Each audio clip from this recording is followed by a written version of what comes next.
Good afternoon, staff. Thank you so much for taking the time out of your busy schedules to come together and discuss Tom's case. The aim of today's meeting is to create a supportive, collaborative forum to assist with Tom's inclusion as he begins Year 8. Last year, in Year 7, Tom had a stroke, which led to him developing an acquired brain injury, which has affected the use of the right side of his body and has impaired his speech and processing skills. It is vital that we are all on the same page regarding reasonable adjustments for Tom and up to date on his condition so that we can support him to succeed throughout secondary school. His parents are very supportive and are keen for us to find productive ways forward for Tom that will set him up for the future. Our school is dedicated to inclusive pedagogy, and it is important that we all understand the why behind reasonable adjustments within the context of Tom's case. The relevant piece of legislation for our context is the Disability Standards for Education, which was formulated under the Disability Discrimination Act. These standards seek to eliminate discrimination, ensure the rights of persons with disabilities are upheld, and promote recognition and acceptance of the rights of persons with disabilities. These standards make it our legal responsibility as teachers to provide an inclusive environment for Tom so that he can participate in learning experiences on the same basis as his peers without experiencing discrimination. The specific standard we are unpacking today is Standard 6.2, specifically Clause 1 and 2 of this standard.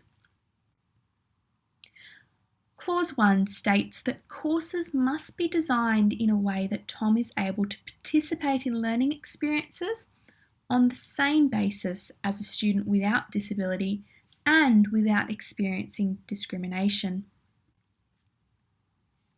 Clause 2 states that consultation must occur between Tom, his parents and the school, which most of the time will be with myself as his learning support teacher, about whether adjustments are needed, and if so, these adjustments will be made in accordance with Part 3 of the standards, which ensures that students with a disability can participate on the same basis as their peers, that the student's learning needs are considered, that the interests of all parties are balanced, and that consultation is integral to the process, and that education providers are not put under unjustifiable hardship by the proposed adjustments.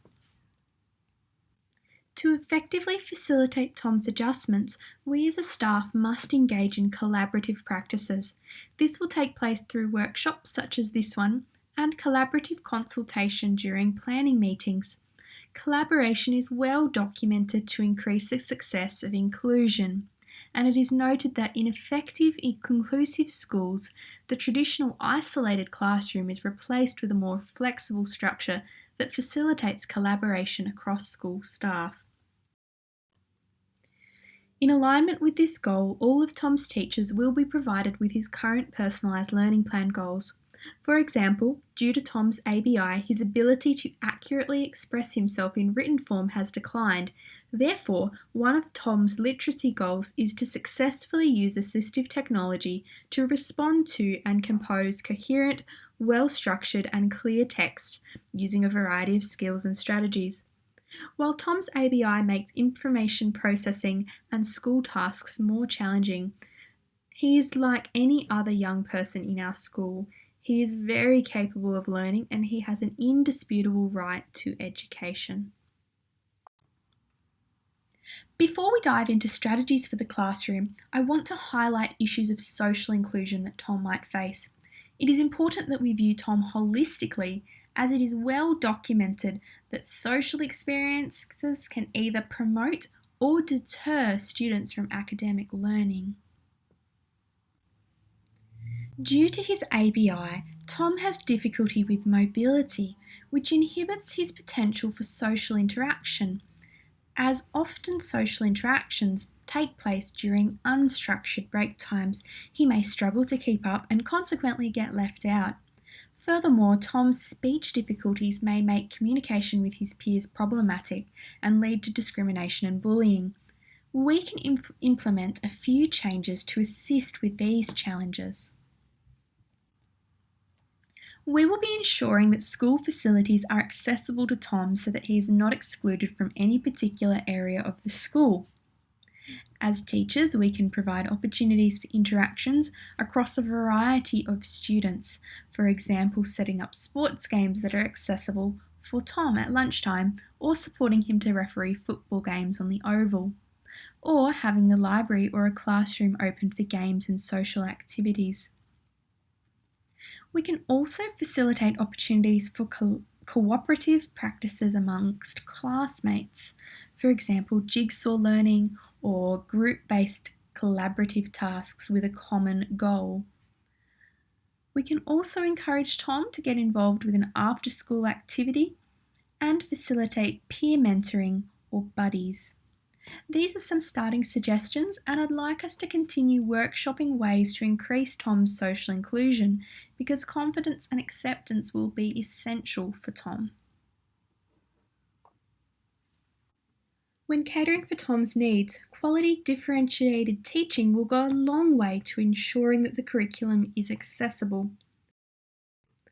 Often teachers feel intimidated or apprehensive at the concept of adaptive teaching practices, which is an understandable response given the amount of legislative and curriculum requirements we have to comply with as teachers. However, the research clearly demonstrates that adopting inclusive pedagogies within your classroom will improve educational quality for all students, not just those students with disabilities. Therefore, the teaching practices we employ become of paramount importance. Along with this, the research has found that teachers who have positive attitudes towards inclusion are more likely to adapt the way they work for the benefit of all students. With that in mind, I'd like to suggest to you that the Universal Design for Learning framework is an evidence-based framework that can support you in providing that quality, differentiated teaching practice because it considers all learners from the outset. This framework assists us in meeting Standard 6.2 in that it helps us design courses so that students with a disability can participate on the same basis as peers, and it ensures that our practice is student-centred. Designing for diversity should not be an afterthought. The 3 pillars of Udl are providing for multiple means of engagement. This is the why of learning. Providing for multiple means of representation. This is the what of learning. And providing for multiple means of action and expression. We are going to break this framework down in the following slides. Providing for multiple means of engagement looks like providing options for recruiting interest, self-regulation, and sustaining effort and persistence during tasks. A specific strategy that fits well with providing for multiple means of engagement is cooperative learning. This strategy increases engagement for students with disabilities, enables students to articulate thoughts more freely, creates forum for constructive feedback, facilitates practice of skills and consolidation of knowledge, and engages students in questioning techniques. This would be of benefit to Tom because cooperative learning facilitates a brain-friendly environment. By sharing the cognitive load, Tom will be a more efficient learner and benefit from peer mentorship. Furthermore, classroom cooperative learning facilitates team building and cooperation, which will further assist in Tom's social development. For highest impact, this strategy must be planned and intentional. For example, part of Tom's English goal is responding to text, a task that is cognitively laboursome. So, the English teacher might decide to use the cooperative learning strategy of reciprocal teaching. Students are provided with an appropriate text to read, and each member is assigned a role in the group: a predictor, clarifier, summariser, and a questioner. Tom assumes a role in the group and is able to contribute meaningfully while learning from his peers. This will deepen both his and the group's comprehension of the text and facilitate quality reflection. Providing multiple means of representation looks like providing options for perception, language and symbols, and comprehension. Two specific teaching strategies that facilitate multiple means of representation are scaffolding and task analysis. Scaffolding helps explicitly link new information to prior knowledge and ensures students are working in their zone of proximal development. Due to Tom's impaired processing skills, it is much harder for him to make connections. Scaffolding will ensure he makes strong learning connections and slowly moves towards more independence. Within Tom's literacy goal, this might look like chunking information and progressively releasing the content. You might like to show students the roadmap of where you are planning to go. You need to keep in mind to plan your sequence intentionally. You might also like to pre-teach relevant vocabulary, text structures, and help build background knowledge. Task analysis is the second strategy to provide options for multiple means of representation. While similar to scaffolding, task analysis focuses on the metacognitive breakdown of what is required to complete a task. This is beneficial because it supports students organise their learning by providing explicit and clear prompts and supports generalisation and transfer of learning. For example, you might like to provide a checklist or a scaffold for the writing and editing process, or you might like to provide or acquire short videos or simple flowcharts for students to review the steps in the writing process. The final pillar of UDL is providing multiple means of action and expression. This provides options for physical action, expression and communication, and executive functions.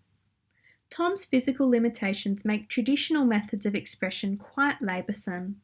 In order to empower him to produce quality work, teachers must build multiple means of action and expression into their curriculum. The SAMR model can support the transition to redefining learning tasks so that they can facilitate richer learning for all students. In this table, you'll find examples of substitution, augmentation, modification, and redefinition.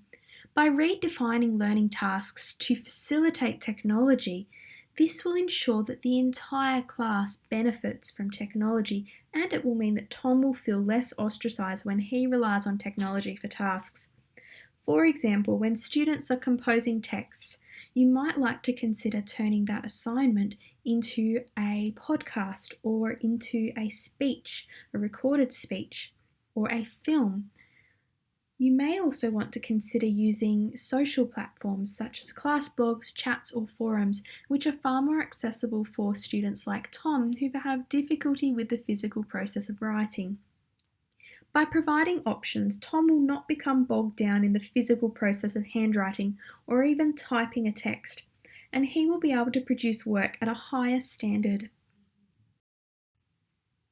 Finally, I'd like to discuss 4 of Tom's supplementary adjustments under the Disability Standards for Education. The first supplementary adjustment is specialised technology.